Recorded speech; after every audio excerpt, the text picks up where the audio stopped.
bom dia a todos, senhores vereadores, senhores vereadoras, membros de apoio à reunião de Câmara, ao público presente, muito bom dia. Damos então início à nossa reunião número 12 de 2022. Eu começaria por distribuir o resumo diário de tesouraria aos restantes elementos do Executivo. E dar conta de que o total de elementos de tesouraria tem uma disponibilidade de 1.167.766,58 € ao dia de 22 de 6 de 2022. Então havia o período antes da ordem do dia e dava a palavra às senhoras vereadoras, ao senhor vereador, quem quisesse dela usar. Senhora vereadora Fernanda Cardico, tem a palavra, se faz favor. Então, bom dia a todos, senhora Presidente, senhor vereador, senhoras vereadoras, público presente, técnicos de apoio à reunião. Eu tinha aqui 2 ou 3 perguntas para fazer. Eu não estive na última reunião, mas ao ler a ata, vinha na ata que a senhora Presidente disse que nesta reunião já viriam as propostas dos subsídios para as associações e coletividades. Como não veio, eu pergunto se, pronto, ou se está atrasado ou se virá na próxima reunião, uma vez que eu penso que as associações neste momento devem estar a precisar mesmo muito de verbas, pois vêm de um período muito difícil de pandemia e mais do que nunca já estavam sempre a precisar, agora ainda mais com certeza. Depois, a segunda pergunta é em relação ao OTL e CAFs de verão, que eu ouvi alguns pais comentarem que houve um grande aumento. Portanto, gostaria de saber se realmente o aumento foi assim significativo e, portanto, e qual a razão. A terceira pergunta portanto, tem a ver com os parques infantis. Eu já tinha trazido esta questão. Na altura, a senhora Presidente respondeu que iriam, através da comunidade intermunicipal, se não estou em erro, contratar uma empresa de auditoria interna, não sei se chama assim, mas deve ser do género, para ver que se conseguiam, portanto, ficar com todos os parques ou se iriam fechar alguns parques. Mas eu verifico que o parque, quer das piscinas, quer da gocharia, continuam encerrados.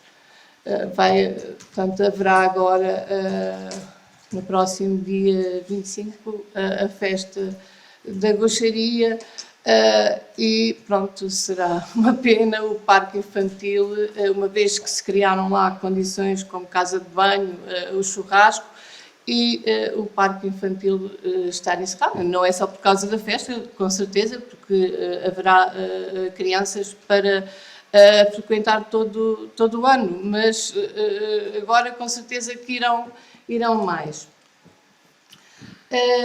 Depois, a terceira pergunta era em relação ao Jardim Municipal.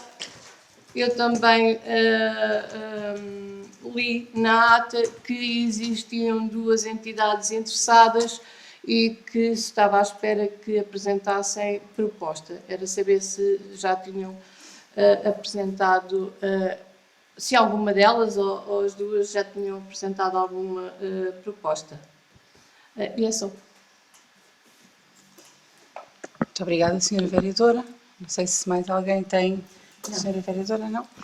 Então, eu vou procurar responder às perguntas que me colocam. Bom, relativamente às propostas de subsídios para as coletividades, de facto, eu na última reunião, já depois de constatar com os serviços o grau de avanço na preparação da proposta, era a minha intenção trazer esta proposta dos subsídios a atribuir anuais a esta reunião. Contudo, houve aqui algumas alterações, desde esse momento até agora, que é preciso incluir e que não estavam previstas. Dou o exemplo, que é o exemplo mais importante, que é o pedido que, entretanto, foi reforçado relativamente à comparticipação do município na colocação do pavimento do pavilhão do Clube Desportivo Zaias,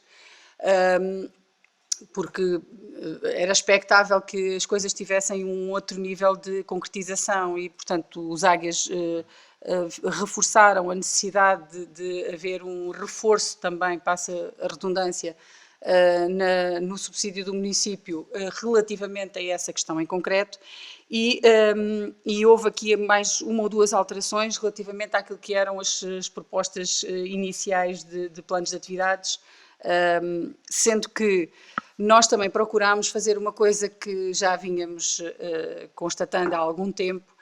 Não era habitual e agora não é fácil, pelo menos no primeiro ano em que vamos atribuir o subsídio, em que este executivo está em funções, não era habitual as associações apresentarem relatórios de atividades. Ou seja, apresentavam os planos de atividades, as propostas de atividades, mas depois não apresentavam o relatório respeitante às atividades que efetivamente tinham ocorrido, aos montantes que efetivamente tinham sido gastos, porque nós estamos a falar de dinheiro público e quando entregamos dinheiro público a uma associação ou qualquer entidade para dele fazer uso, é importante que haja um reporte relativamente à execução dos montantes que foram transferidos. Não havia esse hábito e para nós é importante que haja, de maneira a que nós, ano após ano, não nos limitemos a atribuir um subsídio que está fixado em X, mas que atribuamos o subsídio consoante, efetivamente, a atividade que aquela associação desempenha, o número de pessoas que alcança com as suas atividades, e isso é tanto mais importante quanto essa referência e esse relatório nos for transmitido, para nós podermos fazer essa análise com rigor.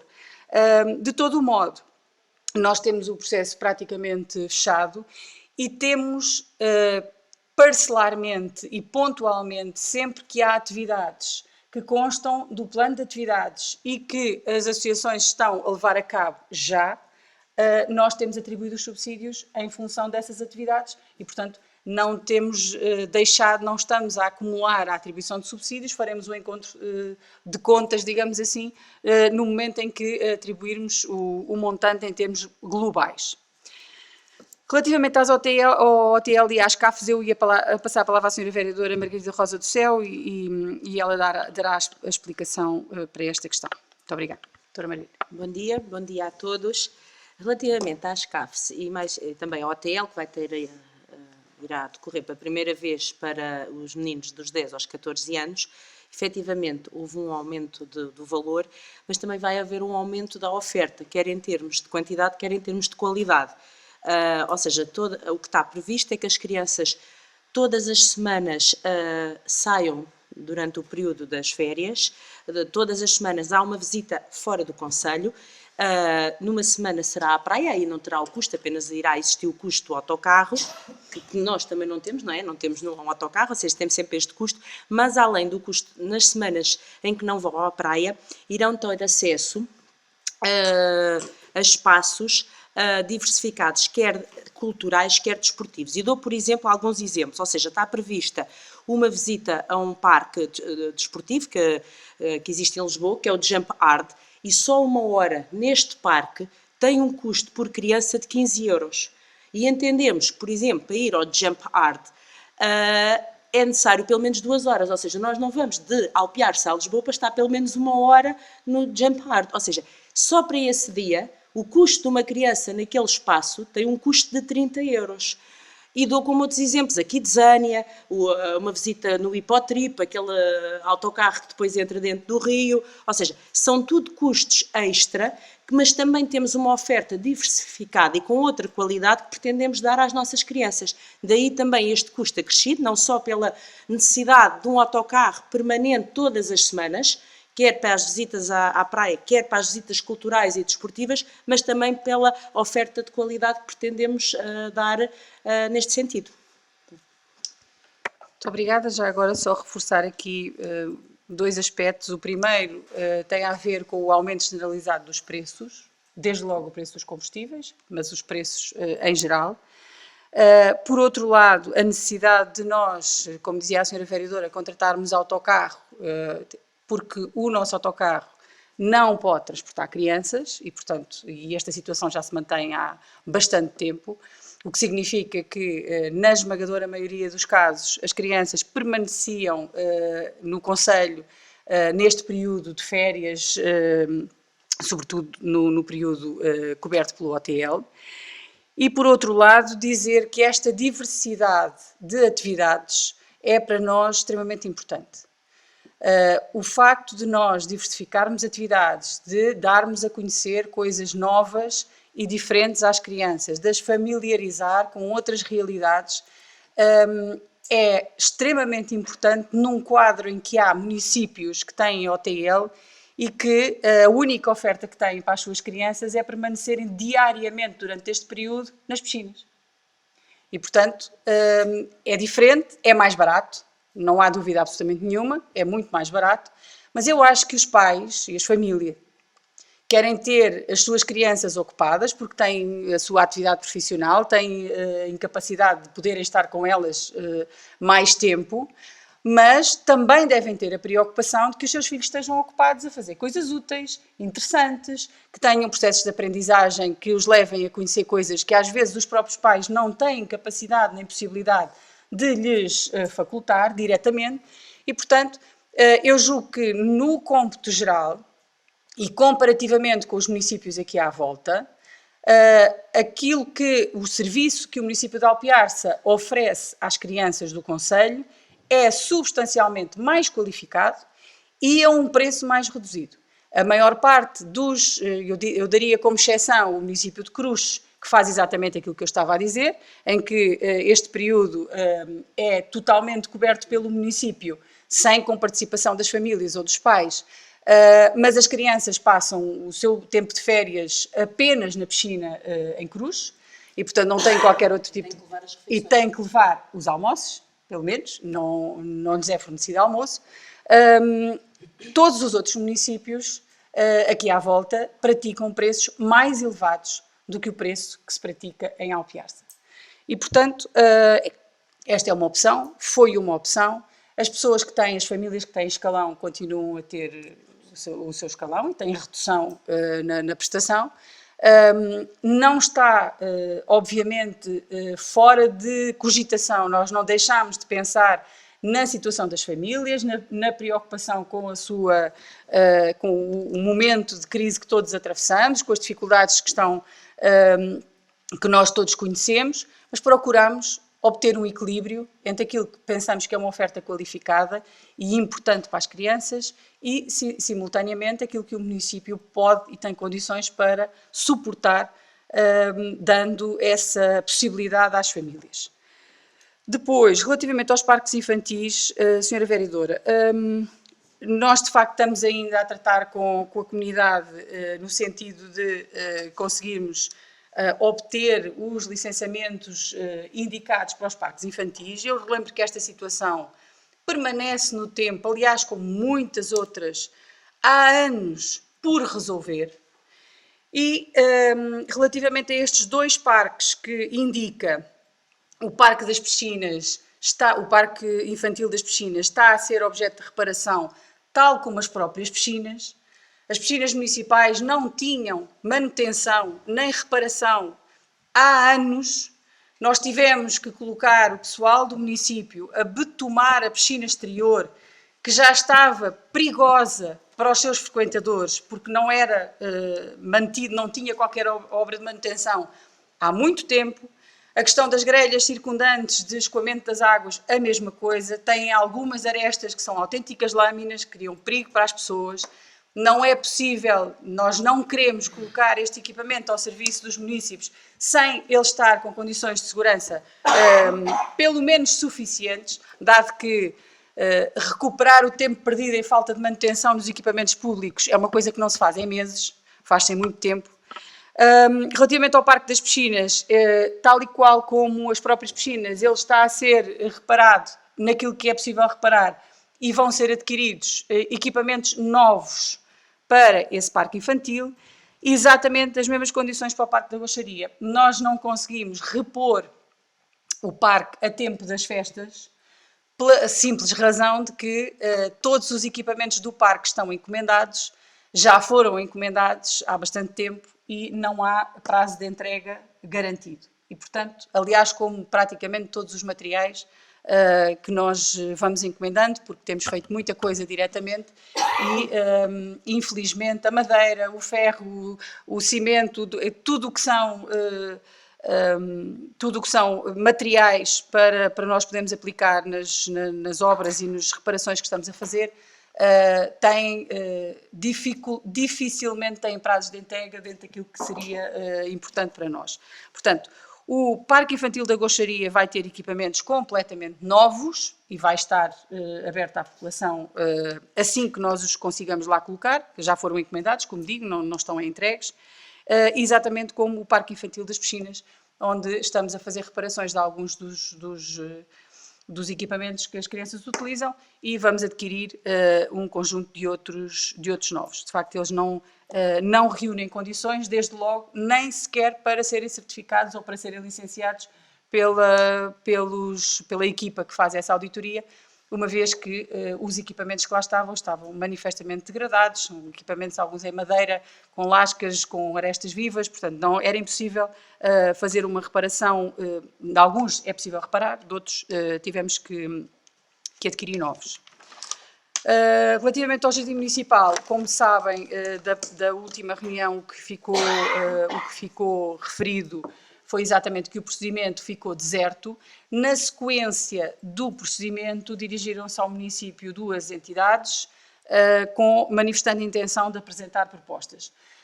Aquilo que a legislação prevê é que, durante um período de 6 meses, se não estou em erro, se a memória não me atraiçoa, podem ser feitas propostas dentro das condições que estavam no caderno de encargos inicial do procedimento, e podem ser feitos ajustes dentro dessas propostas.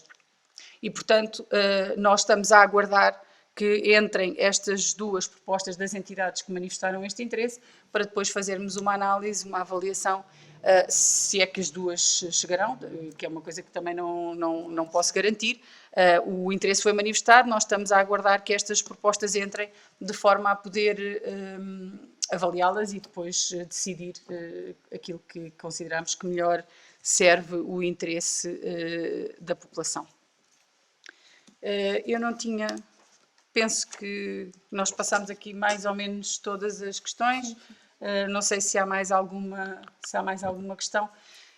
Não havendo, eu daria então por encerrado o período antes da ordem do dia e daria início à nossa ordem de trabalhos, que começa exatamente no ponto 1, pela proposta data de reunião ordinária da Câmara Municipal, realizada no dia 9 de junho de 2022, que foi a reunião número 11, que vem para deliberação. Eu punha o ponto à discussão dos senhoras e senhores vereadores e aceitam sugestões. Sim. Desliguei isto. Não faz mal, faz favor, senhor Tenho vereador. só duas coisinhas hoje. E também são muito simples. Portanto, na página 5, onde diz logo no início, a senhora Presidente apresentou a seguinte proposta, depois mais um bocadinho está, reuniu júri. Penso que aí só faltou um O. Será reuniu o júri. Certo. Depois, na página 6, ora, isto será segundo parágrafo. Achar. Não sei se... Estou na página 6.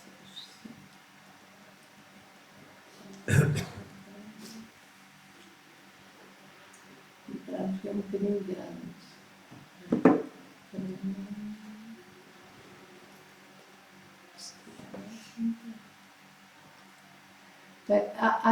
Já sei. Portanto, é no segundo parágrafo, depois no final da frase tem de referência do património da cultura avieira. A avieira tem o A separado, portanto é só avieira. É só. Muito bem, muito obrigada, Sra. Vereadora.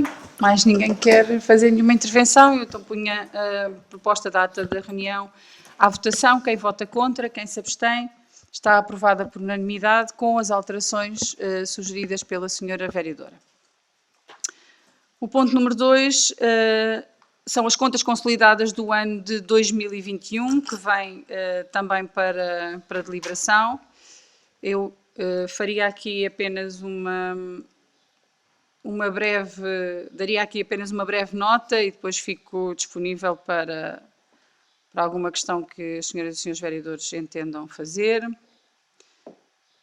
Apenas referir que, como é habitual, a obrigatoriedade da apresentação das contas consolidadas está a ser devidamente cumprida.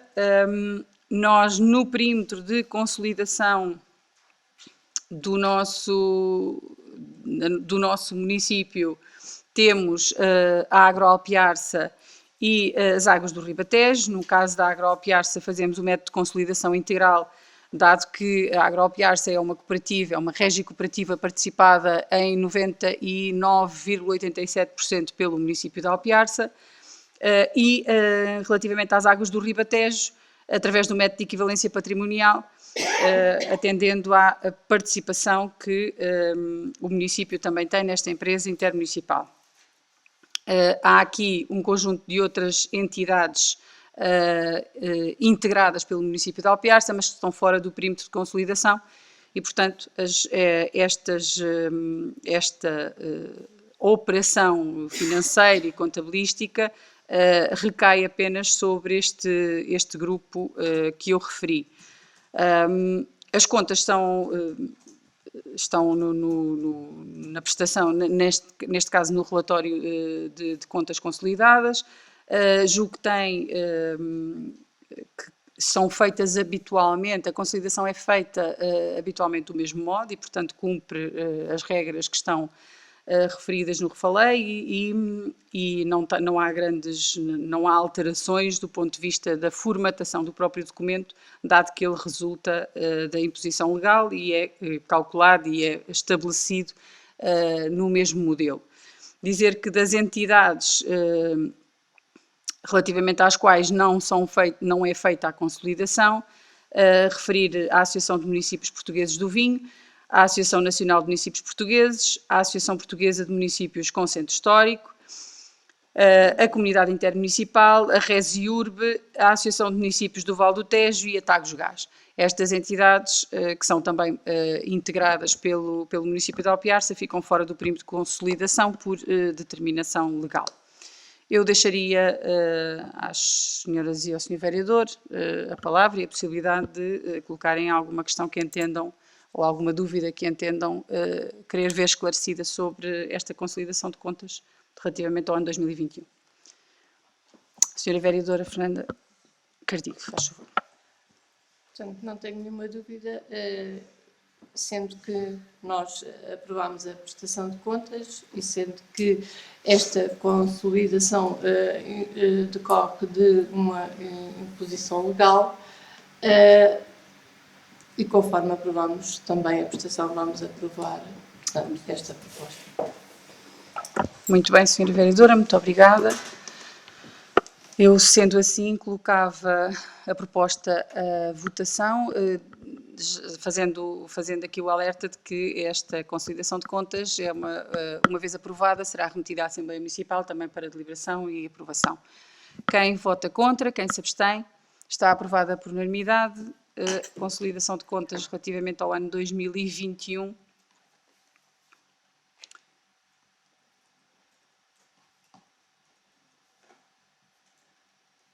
E também a sua remessa para a Assembleia Municipal.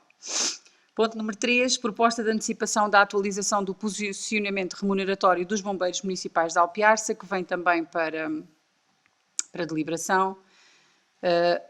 eu vou fazer aqui uma breve apresentação do ponto. Desculpa que hoje estou aqui sem o rato, isto não corre tão bem.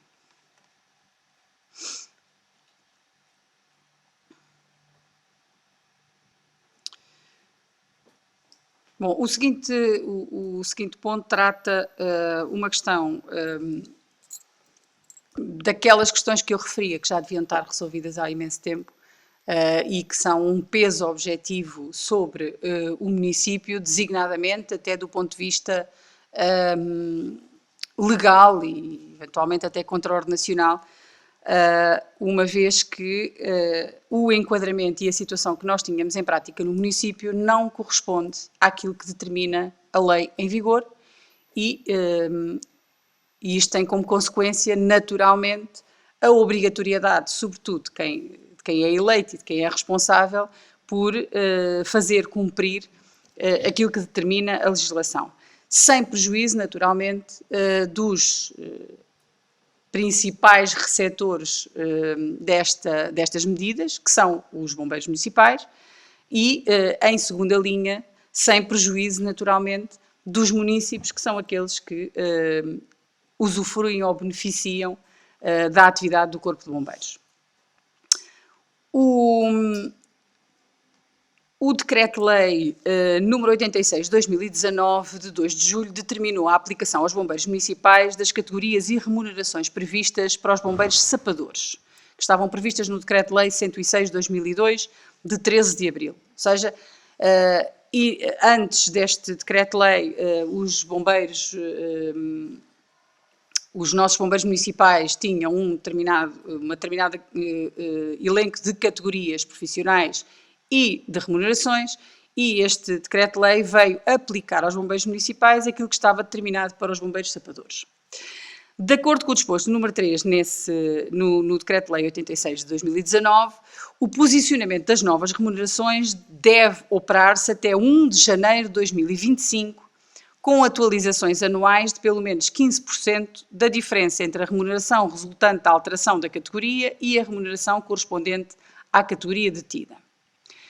A Câmara Municipal, em 2019, deu início à atualização progressiva das remunerações dos bombeiros municipais em conformidade com o legalmente estabelecido, aliás, como fizeram os restantes municípios que detêm corpos de bombeiros municipais.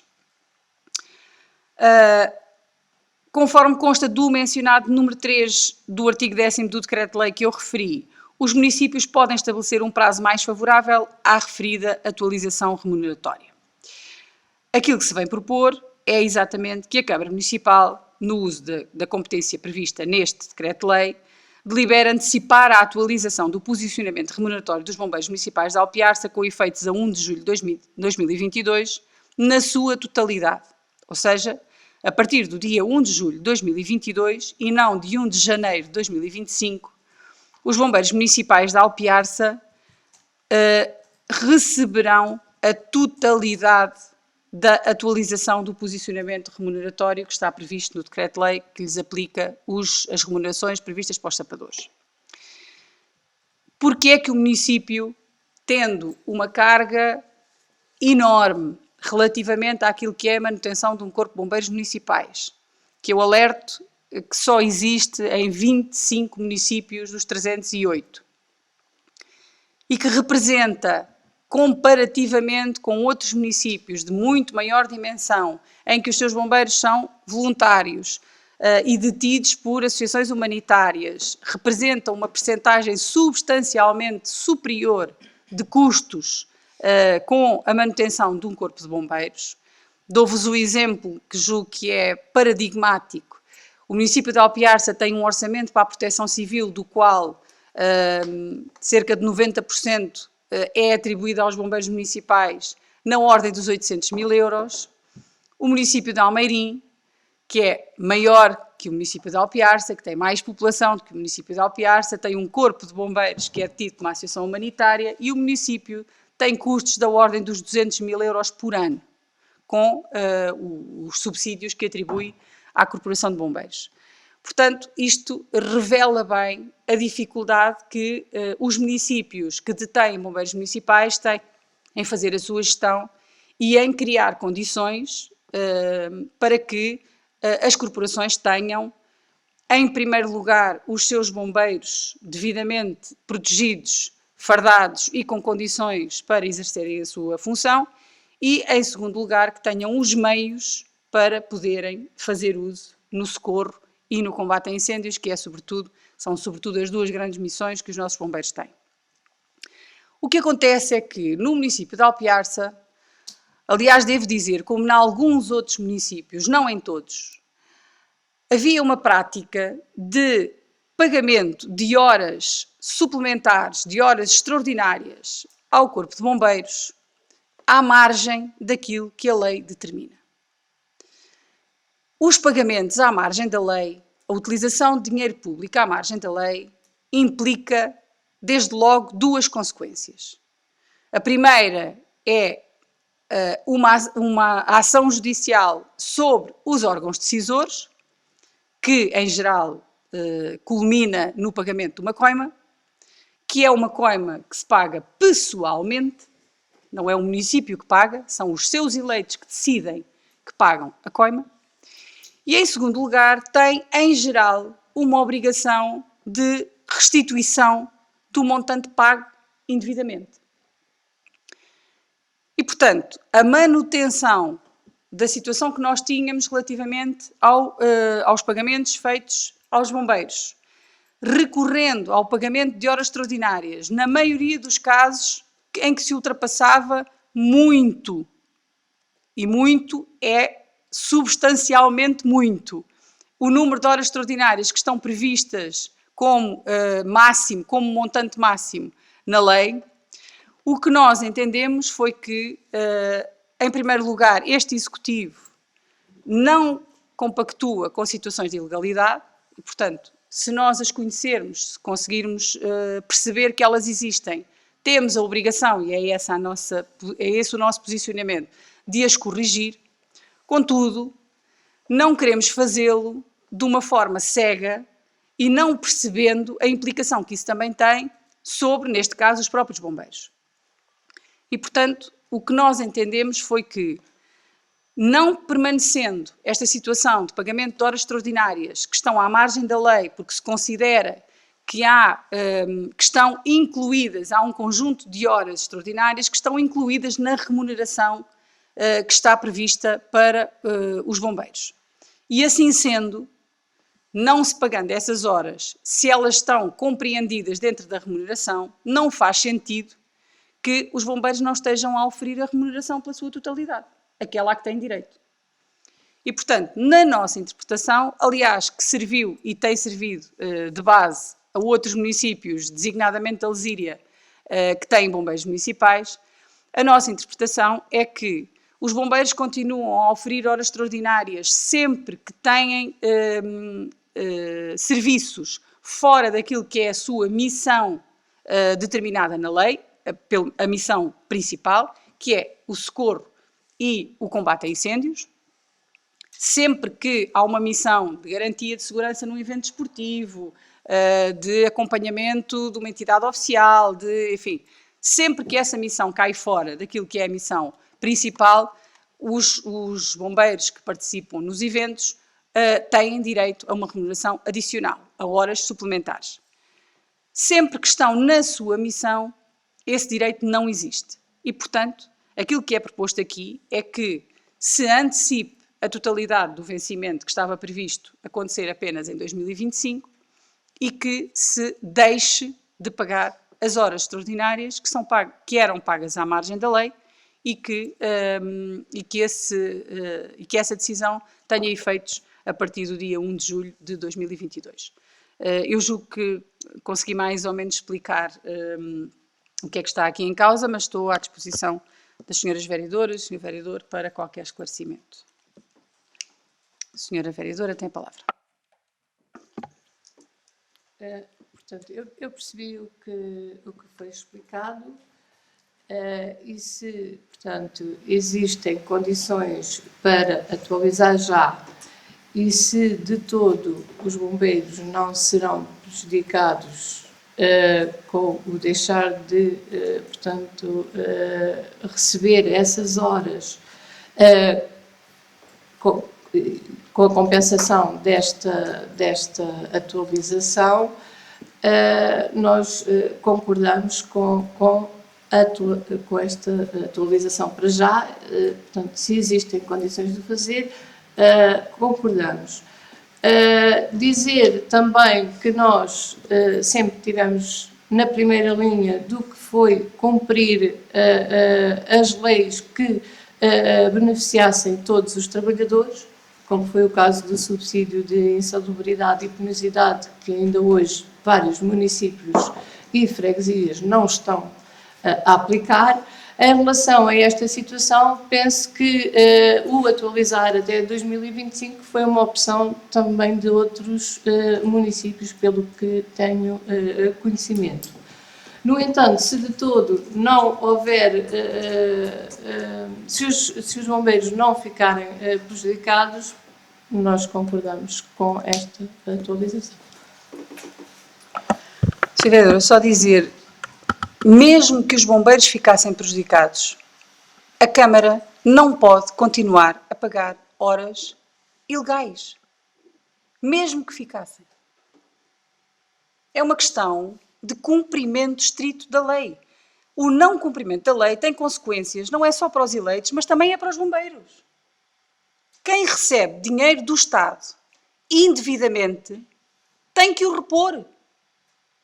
A lei é clara nisto, muito clara.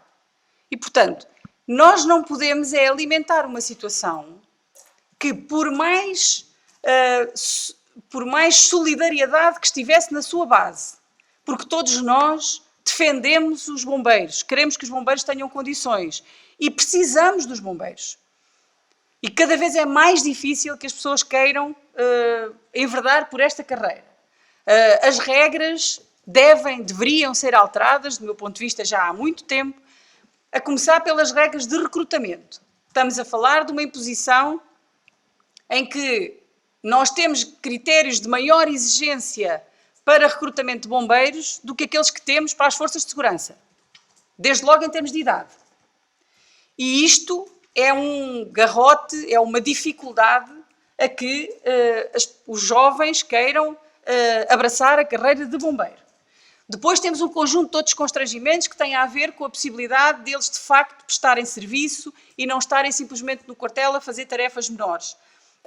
Tudo isto deve, do nosso ponto de vista, ser alterado. Foi comunicado, pelo menos no que toca ao município de Alpiarça, foi comunicado à respectiva tutela, na reunião que tivemos com a senhora Secretária de Estado da Proteção Civil, e, portanto, nós fizemos chegar aquilo que são as nossas preocupações e as nossas críticas relativamente a esta questão. Agora, aquilo que nós não podemos fazer é manter um estado de coisas à margem da lei, porque consideramos eventualmente que elas beneficiam, neste caso, os bombeiros, como podia ser qualquer outro funcionário público. Nós temos obrigações muito concretas relativamente à forma como usamos o dinheiro público e esta antecipação da totalidade do vencimento não é só por uma questão de haver capacidade para o fazer ou não. O que nós entendemos é que, se nós queremos cumprir a lei em toda a sua dimensão, então também o devemos fazer relativamente àquilo que determina que os bombeiros tenham acesso a um vencimento que não é substancialmente mais elevado, mas que é mais elevado. E, portanto, as pessoas têm a sua vida organizada com os rendimentos que tinham e esta possibilidade que existe, mas que não é uma obrigação. Eu já agora queria deixar isto claro. É uma obrigação nós deixarmos de pagar horas extraordinárias que não estão contempladas na lei. Não é uma obrigação antecipar o vencimento na totalidade, porque exatamente o Decreto-Lei permite este faziamento, que era aquilo, aliás, que estava a acontecer. É uma opção. E, portanto, nós entendemos que se vamos introduzir critérios de rigor relativamente às horas extraordinárias, devemos de antecipar e mesmo assim dizer que se estas contas tivessem sido feitas já há algum tempo, o município tinha percebido que mesmo assim as coisas ficam equilibradas, ficam bem mais equilibradas, e o município está a pagar vencimentos que são legais e não está a pagar horas extraordinárias que são ilegais. E, portanto, é essa a nossa preocupação e foi esse o sentido da nossa proposta. Assim sendo, eu punha o ponto à votação. Quem vota contra, quem se abstém, está aprovado por unanimidade o ponto 3 da nossa ordem de trabalhos.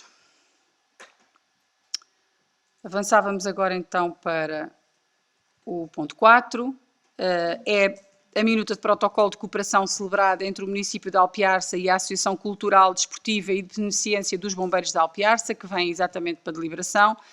Dizer que relativamente a este ponto 4, esta é também uma situação habitual, portanto que não tem alteração dos últimos anos para este, e o que se protocola entre o município e a Associação Cultural, Desportiva e de Beneficência dos Bombeiros é o seguinte: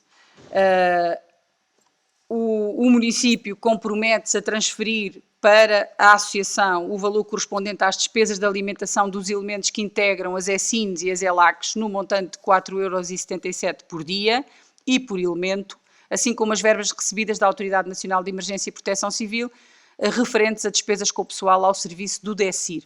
Como sabem, não só o subsídio de refeição, estes 4,77 € por dia, mas também os montantes que vêm da Autoridade Nacional de Proteção Civil relativamente aos nossos elementos que compõem o dispositivo de combate a incêndios, o dispositivo, o DECIR, são pagas ao município e, portanto, o município obriga-se a transferir estes montantes para a associação, que depois as entrega aos seus associados.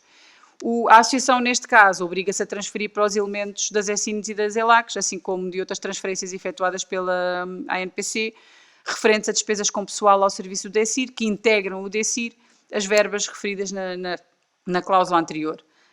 Estes encargos estão devidamente cabimentados no orçamento municipal e este protocolo produz efeitos a partir de 15 de maio, portanto, retroativamente a 15 de maio, até ao dia 15 de outubro de 2022, que é o período de funcionamento do DECIR. Não há diferenças relativamente àquilo que estava estipulado anteriormente e é o que vai continuar a acontecer. Há a possibilidade do município pagar diretamente a cada um dos bombeiros que integram o DECIR ou fazê-lo através da associação.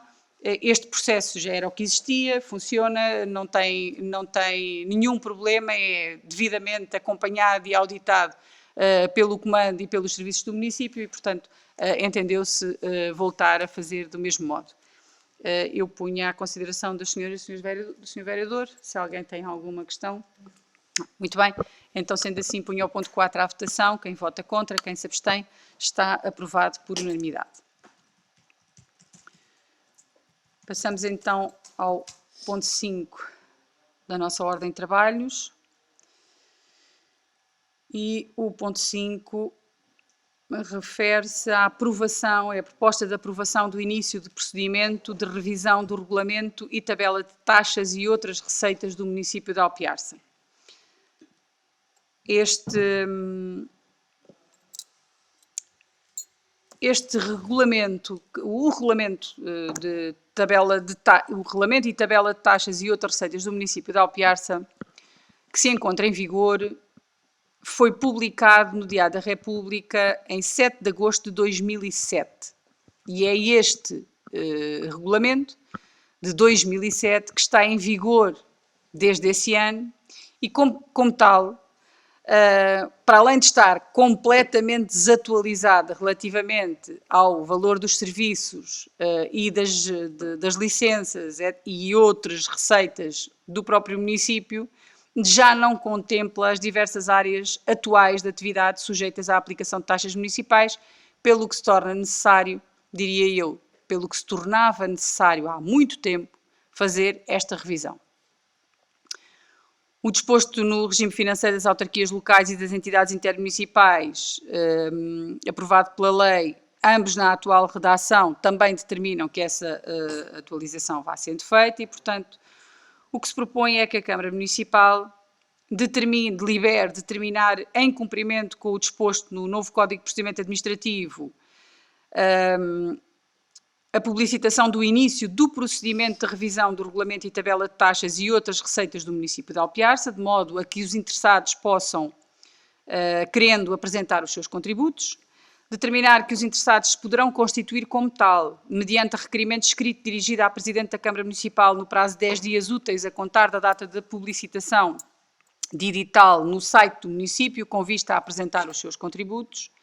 E determinar que esses contributos devem ser apresentados na forma escrita para o e-mail gabinetejuridico@cm-alpiarça.pt, por via postal para a morada cita na rua José Relvas, número 374, 2090, 106, Alpiarça, ou entregues em papel no balcão único do município. Como digo, esta revisão deste regulamento é, do nosso ponto de vista, central para um conjunto de atividades que o município leva a cabo, depois de decorrerem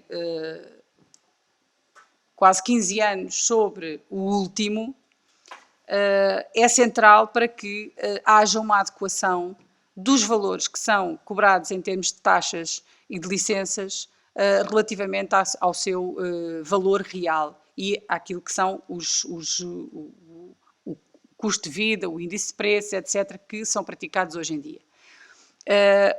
E, portanto, este início de procedimento far-se-á agora, com a aprovação desta proposta, e nós contamos ter o regulamento de tabelas e taxas e outras receitas concluído num curto espaço de tempo, de forma a que ele possa entrar em vigor e ser condizente com aquilo que são as exigências que, em termos de receita, o próprio município também necessita. Portanto, eu punha esta questão à consideração das senhoras e senhores vereadores. Não sei se há alguma... Pronto. Sendo assim, eu punha à votação o início do procedimento de revisão do regulamento e tabela de taxas e outras receitas do município de Alpiarça, nas condições que referi. Quem vota contra, quem se abstém, está aprovado por unanimidade. Chegamos agora ao último ponto da nossa ordem de trabalhos e deixem-me ver se consigo aqui. O último ponto da ordem de trabalhos é a proposta de limitação da área de reabilitação urbana número 2, ARU 2, de Alpiarça. A proposta vem instruída, penso eu, com todas as indicações e com o referido mapa. Portanto, o que foi distribuído às senhoras vereadoras foi a caracterização da área de reabilitação urbana, a fundamentação da delimitação, os objetivos estratégicos, os benefícios fiscais e tudo isto ilustrado em planta e mapa que permite exatamente escrutinar o que é que está a ser proposto. Assim, a proposta refere-se exatamente à delimitação desta área urbana número 2 e da forma como tudo o que seja reabilitação feito dentro desta área impacta nos municípios e nos contribuintes que decidirem fazer essas reabilitações, as condições que têm para o fazer, as vantagens eventualmente que têm para o fazer e o período de duração das mesmas, etc.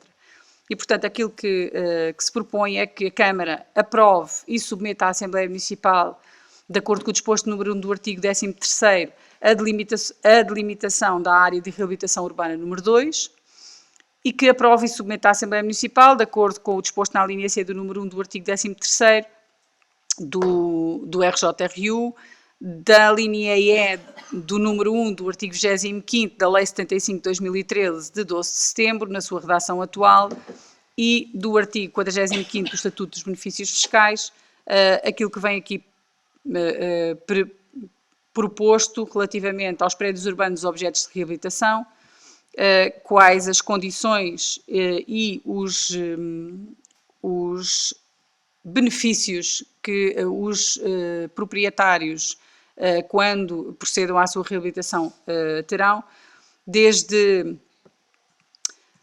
Eu faço uma pequena resenha porque acho que é importante que as pessoas saibam. Os prédios urbanos ou frações autónomas concluídas há mais de 30 anos ou localizados em áreas de reabilitação urbana beneficiam dos incentivos previstos no presente artigo, desde que preencham cumulativamente as seguintes condições: sejam objeto de intervenções de reabilitação de edifícios promovidos nos termos do regime jurídico da reabilitação urbana.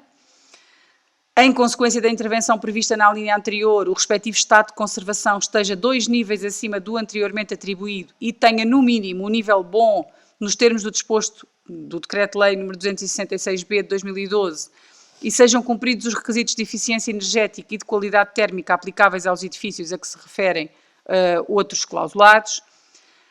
Aos imóveis que preencham os requisitos a que se refere o número anterior são aplicáveis os seguintes benefícios fiscais: isenção de imposto municipal sobre imóveis por um período de 3 anos a contar do ano inclusive da conclusão das obras de reabilitação, podendo ser renovado, a requerimento do proprietário, por mais 5 anos, no caso de imóveis afetos a arrendamento para habitação permanente ou a habitação própria e permanente. Isenção do imposto municipal sobre transmissões onerosas de imóveis nas aquisições de imóveis destinados a intervenções de reabilitação, desde que o adquirente inicie as respectivas obras no prazo máximo de 3 anos a contar da data da aquisição. Isenção do imposto municipal sobre as transmissões onerosas de imóveis na primeira transmissão, subsequente à intervenção de reabilitação, a afetar a arrendamento para habitação permanente ou, quando localizada em área de intervenção, em área de reabilitação urbana, também a habitação própria e permanente. A redução a metade das taxas devidas pela avaliação do estado de conservação a que se refere à linha que referi acima. Estes benefícios não prejudicam a liquidação e cobrança dos respectivos impostos nos termos gerais. O reconhecimento... peço desculpa, passei aqui. O reconhecimento da intervenção de reabilitação para efeito de aplicação do disposto no presente artigo deve ser requerido conjuntamente com a comunicação prévia ou com o pedido de licença da operação urbanística, cabendo à Câmara, ou, se for o caso, à entidade gestora, da reabilitação urbana, comunicar esse reconhecimento ao Serviço de Finanças da área da situação do edifício, num prazo máximo de 20 dias a contar da data de terminação do estado de conservação. A anulação das liquidações de imposto municipal sobre imóveis e do imposto municipal sobre as transmissões onerosas de imóveis e as correspondentes restituições são efetuadas pelo Serviço de Finanças no prazo máximo de 15 dias a contar da comunicação prevista na parte final do número anterior. A prorrogação da isenção prevista está dependente da deliberação da Assembleia Municipal, sob proposta da Câmara, e o regime previsto no presente artigo não é cumulativo com outros benefícios fiscais de idêntica natureza, não prejudicando, porém, a opção por outro mais favorável. Esta medida, que é, aliás, uma medida que tem perpassado o país inteiro, os vários municípios que foram delimitando as suas áreas de reabilitação urbana e que beneficiam ou pretendem beneficiar quem invista na reabilitação de modo a recuperar o património edificado e, sobretudo, a recuperar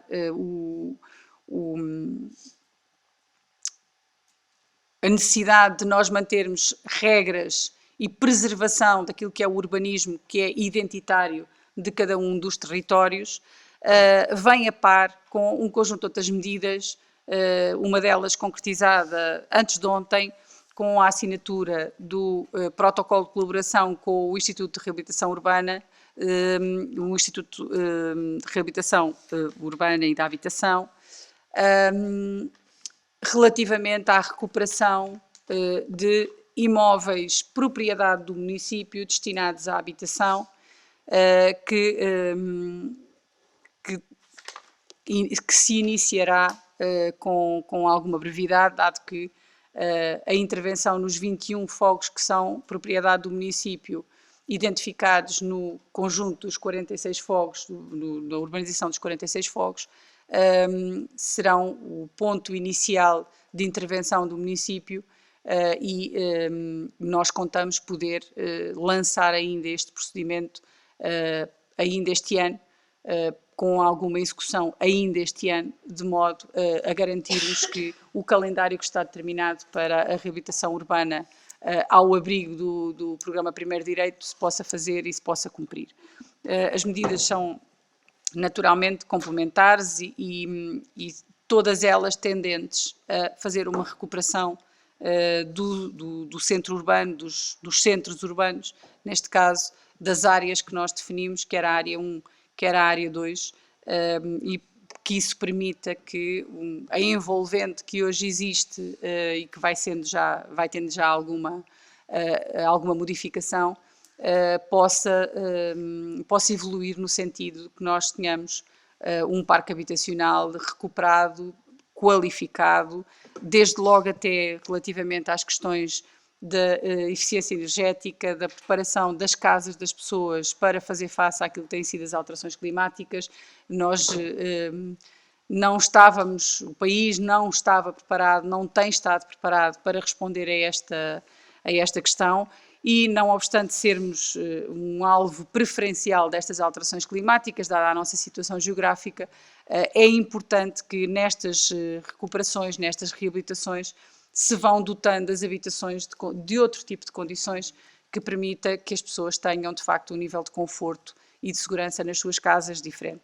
E, portanto, esta delimitação da área de reabilitação urbana número 2 vem também exatamente nessa sequência. Eu não sei se alguém quer fazer alguma intervenção. Sim. Senhora Vereadora Fernanda Cardigo, faz favor, tem a palavra. Dizer que também muito me apraz que o plano de reabilitação urbana esteja já no seu início, portanto foi assinado o protocolo, que corresponde a uma estratégia local de habitação já iniciada no executivo anterior. Em relação ao ponto em si, conforme a ARU 1, conforme a 3, penso que seja muito importante, trouxe benefícios já para alguns munícipes e também para o próprio município. Foi um trabalho árduo dos técnicos do município e também da comunidade intermunicipal, portanto é de todo o interesse que se inicie então a delimitação da ARU 2. E nós vamos estar a favor. Muito bem. Muito obrigada, Sra. Vereadora. Então, assim sendo, eu punho ao ponto à votação. Quem vota contra, quem se abstém, está aprovado por unanimidade, com a indicação de que deve ser remetido à Assembleia Municipal para deliberação. Chegamos assim ao fim da nossa ordem de trabalhos.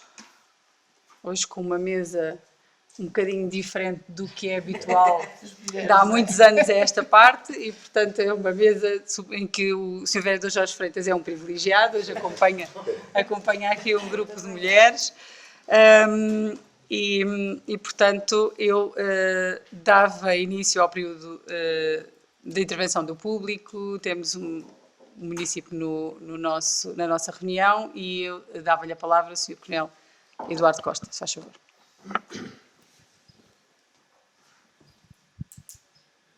Muito bom dia, Sra. Presidente, Srs. Vereadores, Srs. Funcionários. Não digo ao público, porque o público desta vez sou eu. Esperemos que a situação se vá invertendo. A primeira questão que eu queria abordar era uma retificação de uma afirmação errada que eu fiz na última intervenção que eu tive no dia 9 de junho. Eu referi que, na altura, portanto, o assunto que eu abordei foi sobre a barragem, foi sobre resíduos sólidos e, a talho de foice, referi que, erradamente, o aumento das águas do Ribatejo estavam suspensos e a pergunta seria por intermédio da ERSAR. Ora, o que se passa da realidade não é bem isso, é exatamente o contrário. Ou seja, a ERSAR nos seus relatórios, desde há muito tempo, vem alertando que as águas do Ribatejo, as receitas cobrem as despesas em 127%, em vários anos. E pela primeira vez na história das águas do Ribatejo verificou-se uma situação anómala, que foi haver uma diminuição simbólica do pressário. Portanto, o pressário que foi utilizado para este ano diminuiu em 0,1%. Eu posso, só para dar o exemplo da irrelevância da situação, por exemplo, o primeiro escalão de água, que era a 0,4076, passou para 0,4068, cerca de 8 milésimos de euro. Portanto, esta é a correção que eu queria fazer. Isto, naturalmente, é anómalo, porque nós verificámos, por exemplo, em 2019, houve um aumento brutal de 6%, 6,7%, portanto 7% no abastecimento e 16% no saneamento. Depois, no ano 2020, o saneamento, quer fixo, quer variável, teve um aumento brutal de 6%. Recordo que nestas alturas a inflação andava no zero. Depois, em 2020, 2021, presumo por razões do Covid ou por qualquer outra razão, ou se calhar pressionado pela ERSAR, manteve os pressários anteriores. E agora, muito simbolicamente, pela primeira vez na história da Águas do Ribatejo, houve uma diminuição simbólica que eu referi. Esta era uma correção que eu queria fazer relativamente à afirmação errada que eu fiz na última sessão. O segundo ponto, e o que é uma situação histórica, que é das poucas vezes que eu estou de acordo com a variação do PCP. Neste caso, com a senhora Fernanda Cardigo. Pediram para abordar esta questão, eu sugeri que as pessoas lesadas abordassem a questão. As pessoas lesadas não abordam as questões, falam das questões e depois, de vez em quando, saltam umas coisas para as redes sociais. O que é que se passa? Estou-me a referir ao tarifário do CAF. O CAF, julgo que todas as pessoas saberão, ou quase todas, quer dizer componente de apoio, sublinho, apoio familiar. E, de facto, deve haver um apoio familiar. De um lado da balança deve ser a abrangência desse apoio, do outro lado da balança deve ser a qualidade. Deve haver um equilíbrio. Na minha humilde opinião, eu julgo que neste momento não há um equilíbrio, porque para os miúdos irem ao hipotrib, como se referiu, portanto, ao autocarro anfíbio em Lisboa, para ir uma vez por semana à praia, de certeza que desta vez irão muito menos crianças. Eu penso que todos nós sabemos que, lamentavelmente, em Portugal há 2 milhões de pobres. 2 milhões de pobres. E há pessoas que se suicidam. Esta semana suicidou-se uma pessoa em Alperça, como todos sabemos. Sabemos também que o CPCJ abrange cerca de 50 mil miúdos. É criminoso. 50 mil miúdos são acompanhados. Esta semana em Setúbal morreu um miúdo, uma miúda, concretamente. Portanto, o que eu gostaria de transmitir é pôr à consideração de que o primeiro escalão, que é o escalão A, passou para 20 euros por semana, que dá 80 euros por mês. Estes apoios só lá vão quem precisa. Se houver um familiar para ficar com as crianças enquanto os pais vão trabalhar, eles não vêm para cá. Ou poderão vir por qualidade, é uma opção. Mas há situações que não é opção, que é obrigatório. Outras situações se passam que as pessoas não têm a possibilidade. O escalão B passou para 30 euros por semana, ou seja, 120 euros por mês. E o escalão C, que eu vou abordar mais em pormenor, passou para 40 euros por semana. Ou seja, uma família que tenha 2 crianças tem que pagar por cada uma 160 euros à Câmara. Só para título de exemplo, o escalão C, tanto quanto me informaram, sublinho, estava a 17 euros por semana, passou para 40. É mais de 100%. Eu penso que, em termos de apoio à natalidade, apoio às famílias com crianças e tudo mais, que é muito louvável o que se fez na Câmara, apesar de simbólico, do IMI familiar pela primeira vez, e o PCP não, dizia que era injusto, acho muito bem, foi simbólico. Eu remeti à consideração da Sra. Presidente que estes aumentos brutais fossem revistos. Eu sei que as inscrições já terminaram há 1 ou 2 dias, mas há de haver maneiras de, como isto é para começar entre o dia 4 de julho e 19 de setembro, que é o período, eu penso que se isto for revisto e se aumentar o período de inscrição, se calhar haverá mais crianças a virem para cá. Este era o segundo, este é o verdadeiro ponto que eu trazia. Depois, a talho de foice, espero que desta vez não esteja a meter água como meti na última sessão sobre as águas do Ribatejo. O terceiro ponto que eu queria referir é o seguinte: é as verbas, os milhares de euros que são recebidos pelo DECIR e transferidos para os bombeiros. A senhora Presidente referiu que o circuito que é utilizado é o DECIR, Associação Humanitária e o destinatário. E a alternativa seria, penso que seria mais coerente, seria o DECIR, Câmara Municipal e o destinatário. Referiu que os serviços municipais estão a acompanhar, portanto, esta transferência de verbas e o emprego dela corretamente. A minha pergunta, deixo só esta pergunta, é se estas verbas são sujeitas a impostos pelos destinatários ou estão isentas de impostos. Era só esta questão que eu queria fazer sobre esse assunto. O último ponto que vem a talho foi também, é um assunto que eu já referi no passado e penso que deve haver uma responsabilização não só política, como civil, dos responsáveis políticos da nação. E como normalmente não acontece, existe aquilo que na opinião pública se chama impunidade. Existe aquela prepotência do quero, posso e mando, faço o que quero e nada me acontece. Em Alpiarça, vou só dar 2 exemplos. Todos nós, os nossos bolsos, estamos a ser penalizados em cerca de €500 mil de deficiente gestão do anterior variação no que respeita à Fundação José Relvas. Quer a sentença judicial por um lado, quer as consequências por outro. Verificou-se agora que a senhora Presidente referiu uma outra situação, na minha opinião, de gestão danosa, que é estar-se a pagar horas extraordinárias à margem da lei. E se o assunto fosse à lei, o responsável político para esta situação pagava do seu bolso. Ora, não pagando do seu bolso, isto significa uma imagem para a opinião pública da tal impunidade. Eu recordo que a única pessoa vítima com alguma injustiça, na minha opinião, porque apanhou a situação, e vítima da não impunidade foi a doutora Wanda Nunes relativamente a um funcionário, aqui há muitos anos. Portanto, eu voltava a pôr à consideração da senhora Presidente que estas coisas sejam responsabilizadas não só politicamente pelo voto, mas também pecuniariamente pelos responsáveis, de forma a acabar com a impunidade. Estes os pontos que eu queria referir. Muito obrigado pela atenção. Muito obrigada, Sr. Coronel.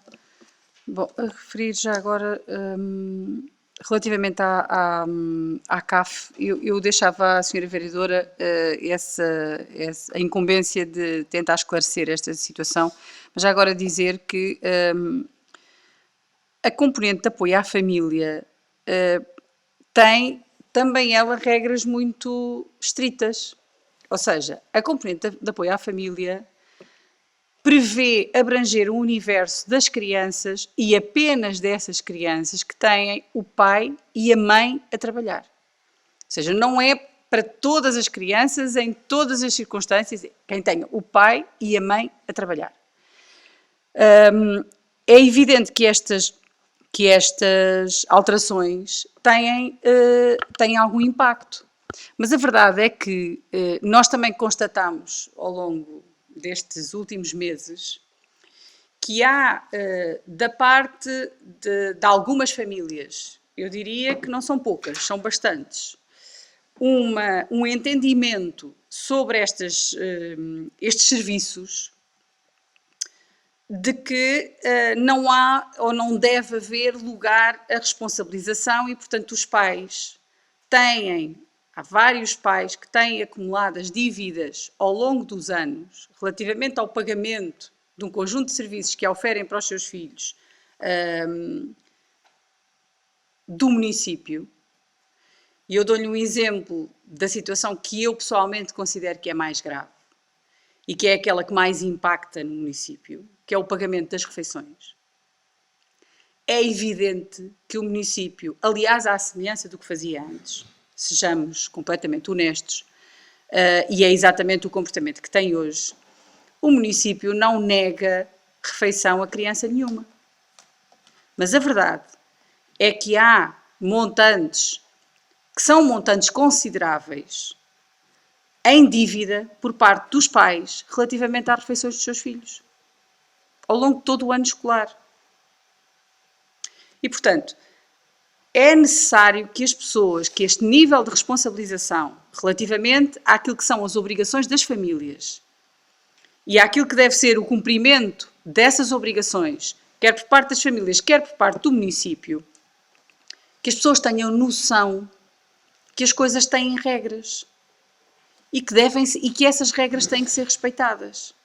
É evidente que não se nega a uma família que tem carências económicas evidentes É porque nós lidamos com situações muito dispares. Nós temos famílias que têm escalão para os seus filhos, que não têm dificuldades económicas nenhumas. E, portanto, que têm simplesmente uma situação financeira que lhes permite não declarar tudo aquilo que são os seus rendimentos. E essas famílias, às vezes, são daquelas que nem sequer cumprem com as obrigações que têm já usufruindo de escalão. Há aqui um nível de rigor que é preciso que as pessoas entendam. Os municípios têm a obrigação, no nosso entendimento, têm a obrigação de prestar um serviço. Devem procurar prestar um serviço de qualidade. Não é indiferente as crianças estarem o verão inteiro nas piscinas ou poderem sair daqui e ter acesso a conhecerem coisas diferentes, a estarem em espaços diferentes, a usufruírem de brincadeiras diferentes, porque é isso que as faz crescer. O problema são as opções, Sr. Coronel. As pessoas têm níveis de prioridades diferentes. E se calhar, se lhes for pedido algum rigor, os seus níveis de prioridades invertem-se. E por isso nós procuramos o equilíbrio de que fala, porque não são só estes serviços que estão perfeitamente subavaliados em termos de pagamentos ou em termos de custo.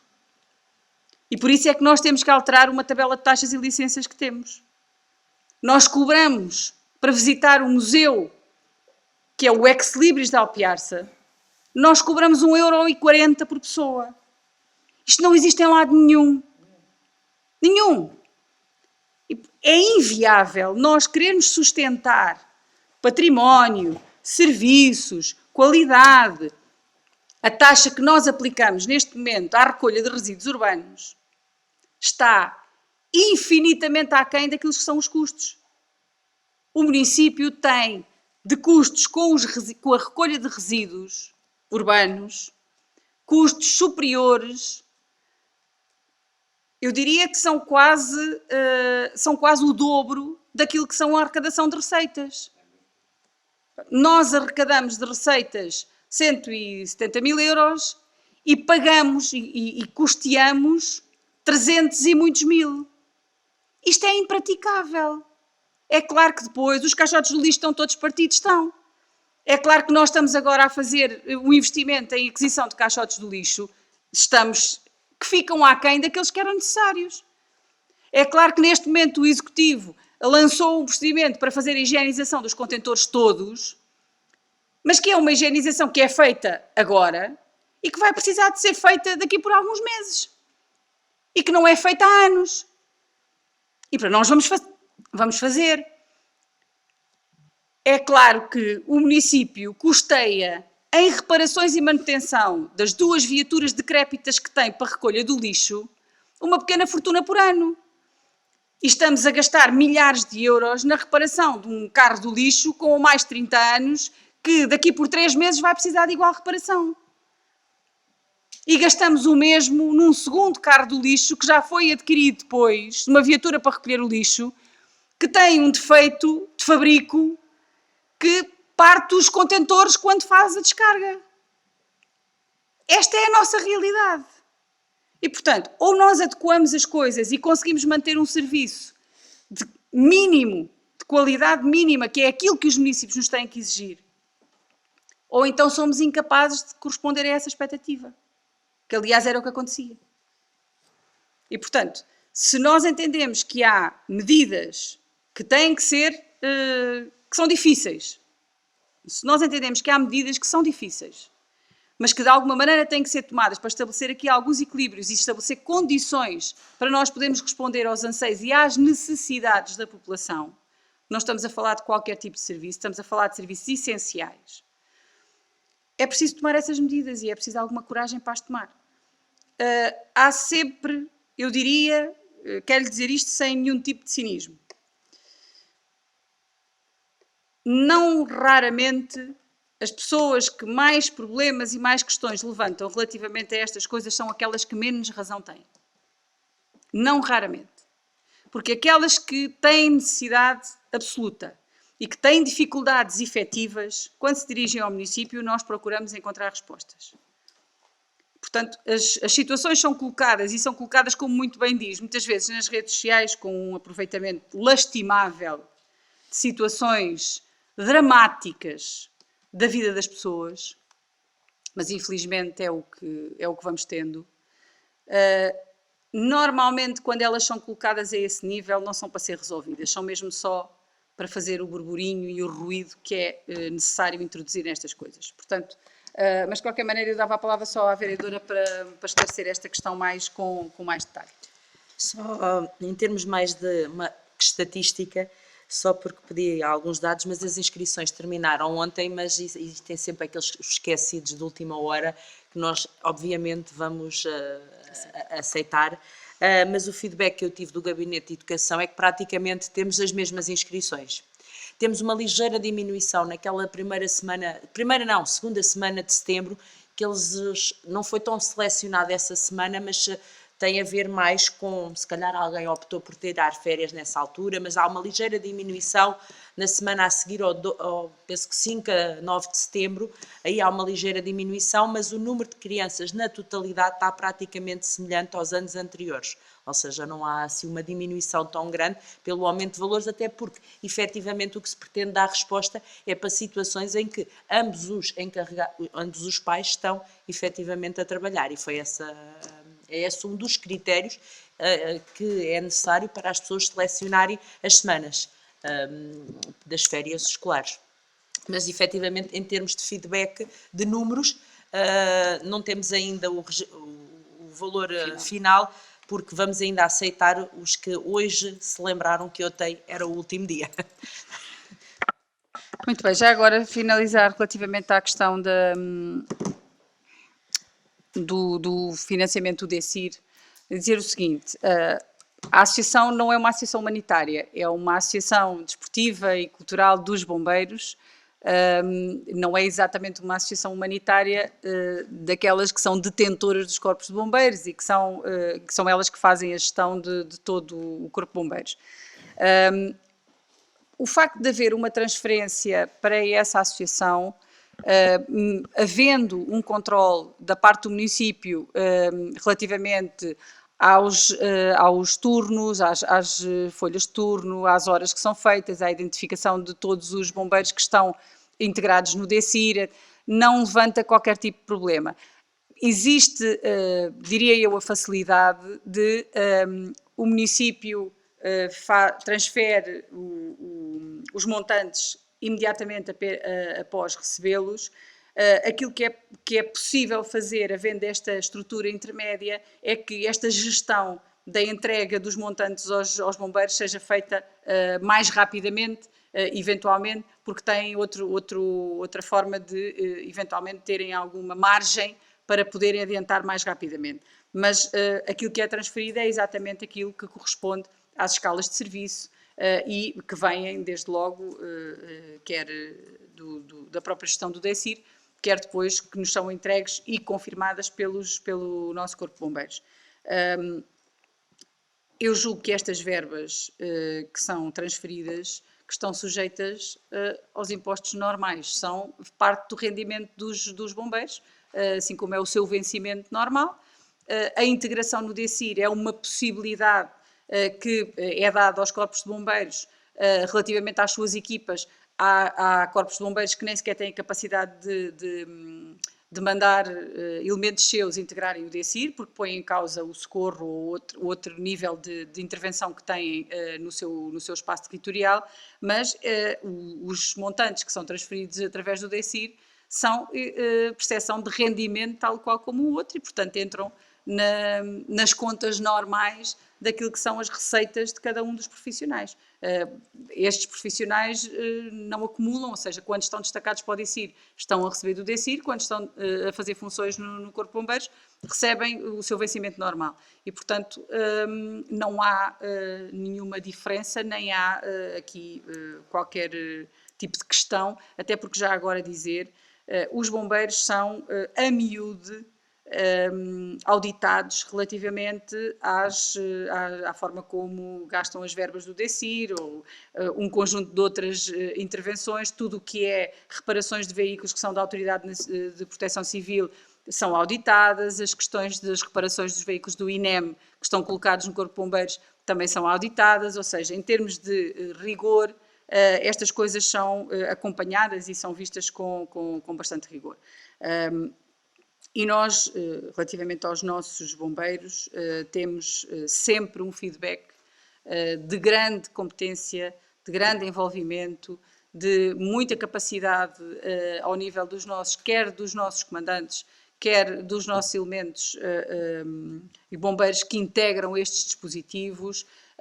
Integraram o dispositivo de Fátima e normalmente costumam integrar cada vez que há por altura das peregrinações, integram os dispositivos mais robustos que vão havendo ao longo do ano e fazem-no com muita bravura e com muita qualidade. E por isso nós fazemos questão também de os apoiar e de relevar essa circunstância, porque de facto orgulha-nos que sejam reconhecidos quando estamos em fóruns e em contacto com entidades que normalmente coordenam de uma forma suprarregional a atuação dos bombeiros e das forças de proteção civil e, portanto, é um gosto especial quando são